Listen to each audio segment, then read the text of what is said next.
Welcome to the podcast of MotorWeek, television's original automotive magazine.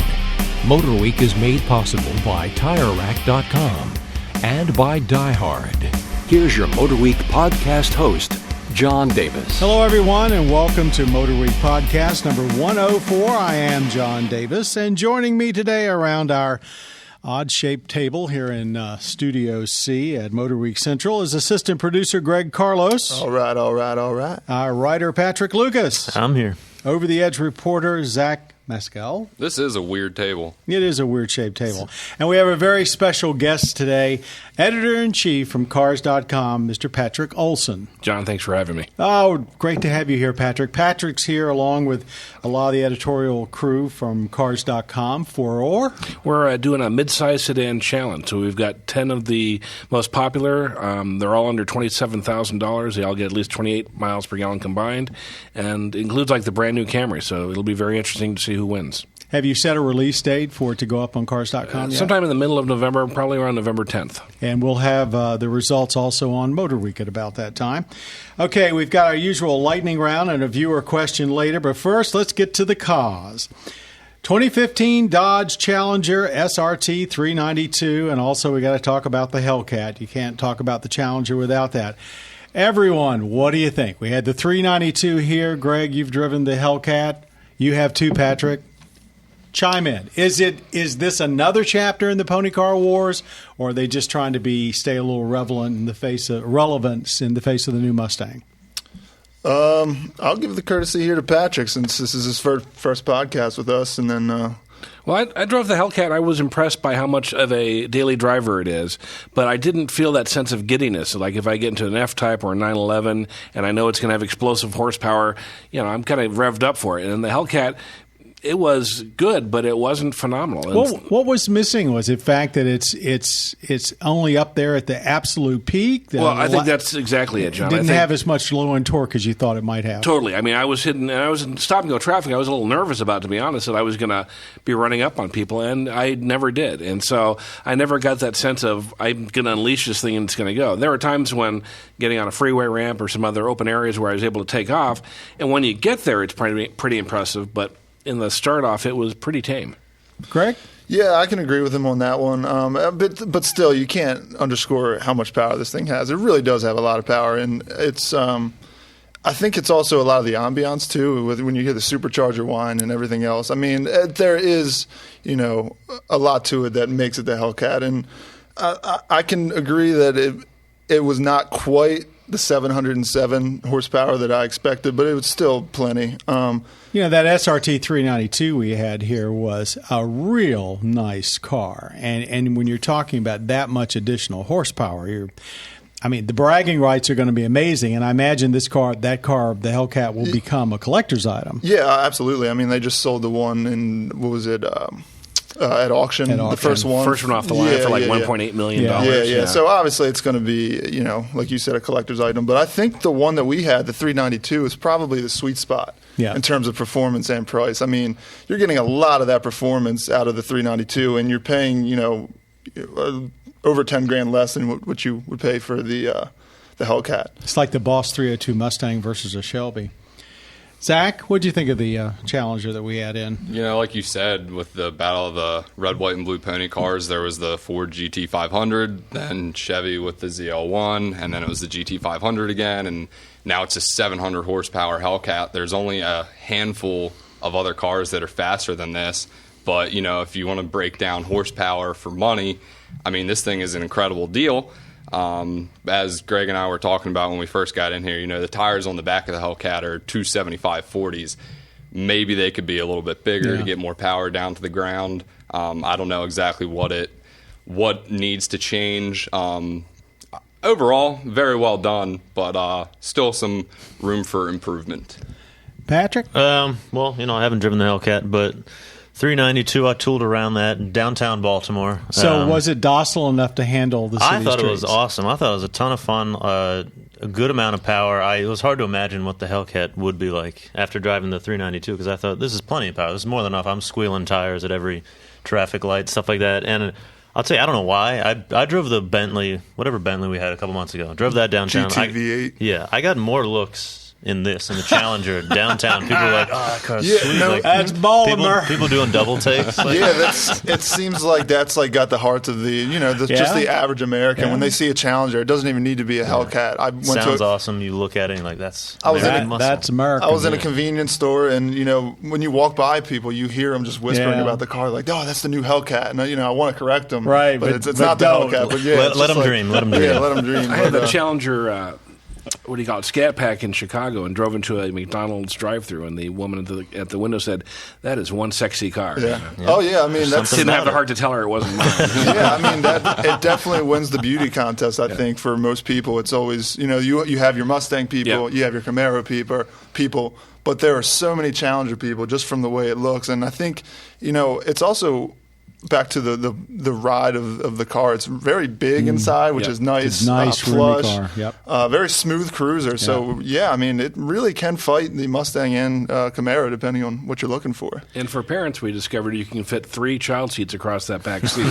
So, if you're looking for something it's to, let the kids in to on sell the the front. spouse, So not exactly a midlife crisis car, but somewhere along there. Speaking of midlife crisis cars and cars that are beautiful, let's move on to the 2015 Jaguar F-Type Coupe. Yeah. It's a good thing Robinson's not here. He's sick of talking about this car. I will never be sick about talking about that Amen. car. I Beautiful. the gist of our road test was that it's not like it's a different car, but a much better version of the same car, meaning the convertible. What a sweet piece of work. But what do you think? Oh, I thought it was phenomenal. I thought I wasn't sure what to expect when I first got into it, but I think it's a serious 911 competitor. I think the response agree. of the throttle, it's a little dodgy sometimes in that the back end wants to get out of me, even in some really kind of sedate moments.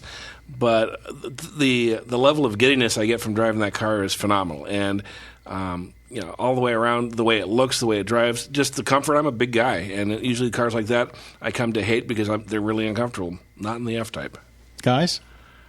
I mean, I took it to the beach for a weekend. And you came back single. Amazing. I mean, obviously everyone's staring at it. I think I made my cousin and my friend's weekend just by having it there, and they were like in awe of it. Unbelievably good looking car. The sound, I mean, I'm sure we've addressed this a billion times because we've talked about it so much. The sound can get a little old after a while, especially if you're just stop and go traffic and you hear this thing constantly firing Crackle. back at you. Burbling Yeah. and crackling. Yeah. But I mean, other than that, awesome. Greg, did you have a chance to spend any time in it? I've actually spent a lot of time with this car. You went on I the was preview, I didn't was you? on the press Yeah. launch for it. We had it here, obviously. I'm trying to think of things that I haven't said about it. I mean, That's all right. We've got an audience that may not have heard what you said before. It's such a good-looking car, and I almost had to thank. Cause I actually met Ian Callum, who was the lead designer with Jaguar, and it was almost like thanking him for making such a good-looking car. But I'll go ahead and raise this question now. So now that the Z06 has announced its pricing, what was it, like $78,000, maybe a shade under 79? The F-Type Coupe R is at $100,000. 100.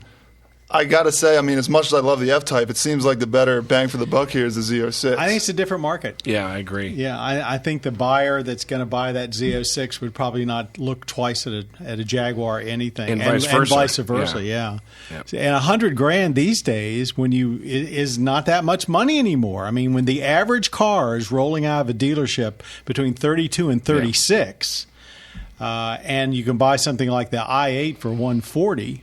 $100,000 for something that with that much panache and power is pretty amazing. Yeah, I would just watch the... Not out of my budget, I should add. The one thing I'd watch is the reliability. I'll tell you that when we had the F-Type in Chicago, came out one morning and tell found us about it. found the rearview mirror dangling by a cable as the adhesive had given way. So, of course, it was covered, but it's a lot of Jaguar folks will tell you that that's something you got to keep an eye out for. Zach, did it do anything for you? I love it. I think I like the convertible more, to be honest with you. But I mean, the stiffness of the car is noticeable. Like Patrick was saying about being able to kick it out, or it sliding out on you from the rear. That's the part that I like the most about it, honestly. But I'm not sure. I think the rear of the coupe is far better executed than the rear on the convertible. When I look at the back of the coupe, it seems like, okay, I get it. With the convertible from a distance, it always just sort of like, it didn't match the rest of the car. And I don't know if it's just the extra lines or what. Well, I'll say if I had to buy one of those two, I'd get the convertible. I was driving around with my daughter, and the top goes down so quickly. And hearing that note, I know it can get old after a while, but driving down in the sun with the top down, the looks you get, just the fun you're having, it's a blast. Oh, we had the convertible at a racetrack for 4 days last January, and it did very well.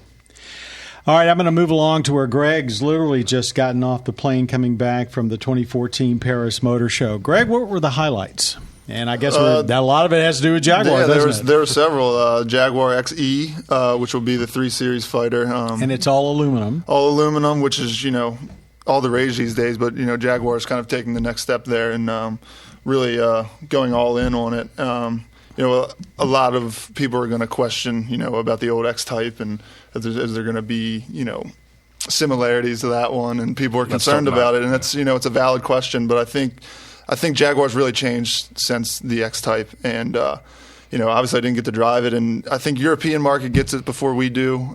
We're actually still going to have to wait quite a bit longer for it to come over. I don't understand that because, why in the world the American market, which is such a volume market, are they going to make us wait? That sort of says like they want to get the bugs out. It bothers me a little bit. Yeah, but there is good news is that, again, you'll have to wait even more, but it will be coming over with a manual option, which is, if you're going to fight the 3 Series, you're going to have a manual. Yeah. And I'm thinking, is that the time where they say, hey, we're also going to be putting it in the F-Type V6 or an F-Type? Very possibly. They might have, because that market still has a substantial V6 and, of course, all-wheel drive contingent here. Yeah, but, we'll get away from that. Other things were Land Rover Discovery Sport, which is a really good-looking vehicle. Civic Type R, which, people are always looking forward to. And it was, I saw it and just kind of stood there for a while and looked at it and just, that's something I really want to see happen. You had I'm still like, I don't know if it's jet lag or whatever, but I'm still trying to remember all the things that happened. The new it's such a big show. Lamborghini, which I think surprised everybody now that they've entered into the exotic hybrid ranks. Right, yeah. With Ferrari and McLaren and everybody going plug-in hybrid, it's time for Lamborghini to get in on some of that. And for the U.S. market, there was a new Sorento, which we'd already seen, but this was its public coming out. Sorento. And the four-door Mini. Four-door Mini was there. Version of the Mini hatchback is there. Trying to think, BMW X6 was also there. You hadn't been to the Paris show No, this before. was my What first was your time. impression? Because the Paris Motor Show has always been my favorite. And I don't know why, but maybe it's just because of the great city it's in. Yeah, it is. That has a lot to do with it. It's just a really cool city to be in. It's very spread out. The other, I guess I'll compare it to L.A. in that L.A. is all in one. One convention center, whereas this is one convention center, but it's all different buildings. So I'm just like walking back and forth, and it was a little bit chaotic, but in terms of just like cool stuff to look at and just the ambiance of the whole place, it was really, I would definitely put that above the LA Auto Show. Now, when I would go to Paris, what I always went to look for, and what I think a lot of us have grown accustomed to, is because this is a city where fashion is king, there's always some really wild concepts there. What did you see that was kind of like over the moon? The Q80, the Infinity. Oh wow, that was pretty cool. And there was Peugeot always had two concepts. They did. They had the Quartz. I can't remember the Exalt. And the Exalt, and they were both pretty wild. And I guess there was some news right after the show that was made at the show about the possible return of Peugeot to America? Yeah, their DS, the sub-brand, is trying to, I guess, by next decade, make their way into America and the rest of the world. Really, they want to be featured in a lot of the major cities in the world. And like I said, they're going to go for that luxury type segment. And I guess Peugeot and Citroën are now owned both by, I guess the French government has some ownership, but also there's Chinese interest in it now too. So it's a different company. It's Very evolving different, into a different company. So want to go back? I do. I would like to go back. And actually, luckily, I had a lot of time to walk around, so it's so easy to navigate that city. So I had a really good time. I mean, all around, it was an awesome show. Didn't need a car, did you? No, didn't. Yeah, I don't want a car in Paris. It took us, to go to the airport from Paris. It was quite a while. Yeah, there was certainly a lot to distract you in Paris. And that gets us into our lightning round, where we have a rather liberal 2 minutes before you hear this sound. The bell to debate a trending automotive topic. And here we go. A new AAA-funded study showed that hands-free voice command systems like Siri in cars and trucks may not be less distracting than actually having a hands-on system. From our experience, what do you think about this study? Basically, we've been telling people, and the government's been telling people, and the car makers have been telling people that, hey, the answer to all of this driver distraction from the new electronics is going to be voice command. And then, of course, you get into a vehicle and you hit the little voice button, and it doesn't understand you. Yep. What do you think of the study? I don't think it's that surprising, honestly. I mean, half the time I try it, you press the button and then you look at the screen to make sure it's on and it's recognizing your voice, so there's eyes off the road already. And then when it doesn't work, you get frustrated and you press it again. And that's a lot because it's still not perfected. Yeah, exactly. I think that's the huge problem, is that level of frustration, that inability. I live in the town of Aurora, Illinois. Fabled home for Wayne's World. Thank you very much. I have a basement.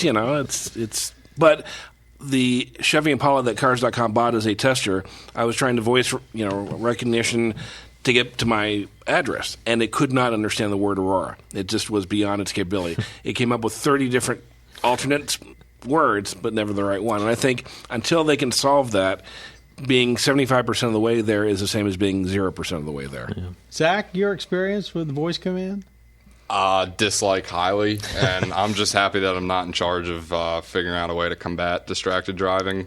I don't think we're going to find the way, and I'll tell you why. Really, I don't think the brain can manage two functions at the same time. I was going to say, it's not impossible. It's not a physical thing. It's not like you're physically distracted, like touching stuff, and maybe your eyes aren't even off the road, but you're just not focusing on driving. In this study, they did some simulated accidents, and in the simulators, they had at least 2 rear-end collisions where the driver was looking straight at the vehicle they were going to hit. You're just not registering what's happening. But trying to text or do something. And to your point, John, it's not just 2 things you're trying to do. One is I'm trying to remember or try to figure out what I'm going to say to the person I'm trying to say it to, then figure out the technology of how I'm going to say it to them. Third, while this 2 tons of metal is drifting along at 30 miles an hour, And they also said that in this study that it was the voice situation, which some automakers will tell you, if you go through the learning process with the system, it learns your voice, but nobody's going to do that. Let's face it. They also said it was the layers, and I've noticed this in a lot of vehicles. You got to say radio, then you've got to say XM, then you've got to give it a channel, and you've got to wait for it to respond all that time. So it was the number of layers that you have to go through with this and how many times it beeps. And you just want to reach over and touch something. Right. It's like talking to a teenager, right? Yeah. You have to get their attention. You have to get them to focus on you. You have to repeat the command 6 times. My dogs, that's the same way. Kind of the same thing. Okay. All right. I think we all agree that the voice command systems have got to be a lot better before they're going to become useful, truly useful.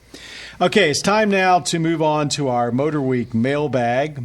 And we've got a question from Raymond O'Brien. And here we go. Raymond says he now lives in Jacksonville, Florida.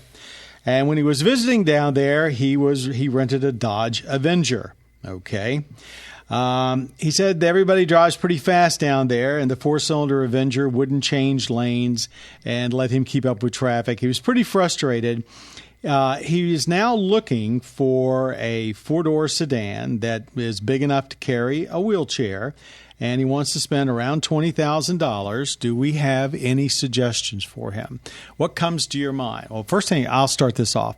Used comes to mind. Yes. I think a 2 or 3 year old off lease car is going to be what you're looking for, Raymond. And once you do that, your world's your oyster. Yeah. I wonder if a used Optima, I've always found that back seat to be pretty large. I don't know if the trunk opening is configured exactly right for a wheelchair, but I know those cars have a lot of get up and go and a lot of space in the back. And, for that kind of price, you can buy a barely used Fusion. There's a lot of very good. I mean, you could probably even get into a Camry or an Accord if you weren't too picky about trim levels. But when you get down to about that price, and today, a 2 or 3 year old used car is practically new if it's been taken care of. Yeah, if it's had the right owner, it should be in terrific shape. Yeah. Anybody have any other suggestions other than a sedan that he wants something I with don't decent know, power? Sedan. I mean, if you're especially something cumbersome and tall and awkward proportions like a wheelchair crossover, possibly small one could be. Although the downside for a lot of small crossover is there's a really high load floor, True, right? yeah, so if you can get a used minivan, people diss them all the time, but I swear they are the best use of space, and for their low entry height, and they're low cheap. Load floor, and they are inexpensive. You get a 2 or 3 year old Grand Caravan, Caravan or Town and Country. You'd be amazed how little money you can get those for. Fold in the second floors into the floor, and you've got ample space for the wheelchair there. So Raymond, I kind of hope we helped you a little bit on that. I think as far as new, I would basically say that's going to be a little bit tougher given how expensive new cars are today, but look gently used, and I think you'll find something that'll fit. And that does bring to an end, our Motor Week podcast number 104. And I want to thank Greg Carlos, Patrick Lucas, Zach Mascal, and also Patrick Olson, our special guest from Cars.com, for joining us today. Patrick, come back and see us again. I will, John. Thank you. And that's it. Please be sure to watch Motor Week on all of your local public television stations and also catch us on the Velocity Cable channel. I'm John Davis. For all of us at Motor Week, thanks for listening. You have been listening to the podcast of Motor Week, television's original automotive magazine. MotorWeek is made possible by TireRack.com and by Die Hard. For additional information on podcasts, videos, and showtimes, visit our website at motorweek.org. And watch MotorWeek, television's longest-running automotive magazine series, each week on your local PBS station.